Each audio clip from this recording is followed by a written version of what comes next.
জীবনের প্রকৃত আবাসস্থল হচ্ছে আখিরাত। এই দুনিয়া একটা মোহ, এই মোহের পেছনে মানুষেরা ঘুরছে, বিবি বাল বাচ্চা এর পেছনে ঘুরছে। অথচ এই বিবি বাল বাচ্চা কিয়ামতের দিন মুসিবত হয়ে দাঁড়াবে মানুষের জন্য। একটা মোহর মধ্যে মানুষ পড়ে আছে, খেল তামাশার ভিতরে পড়ে আছে। আল্লাহ পাক বলছেন, কুল মাতাউদ দুনিয়া কালিলুন ওয়াল আখিরাতু খায়রুল লিমান ইত্তাকা।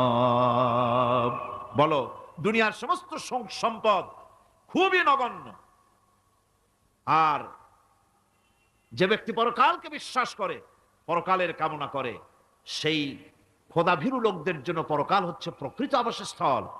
সেই জায়গাটাই হলো আসল জায়গা। ওই জায়গার জন্য কিছু তৈরি করতে হবে। কোরআনে কারিমে রব্বুল আলামিন বলছেন, আরাদিতুম বিল হায়াতিদ দুনিয়া মিনাল আখিরাহ ফামা মাতাউদ দুনিয়া ফিল আখিরাতি ইল্লা কলিল। তোমরা কি পরকালের জীবনের বিনিময়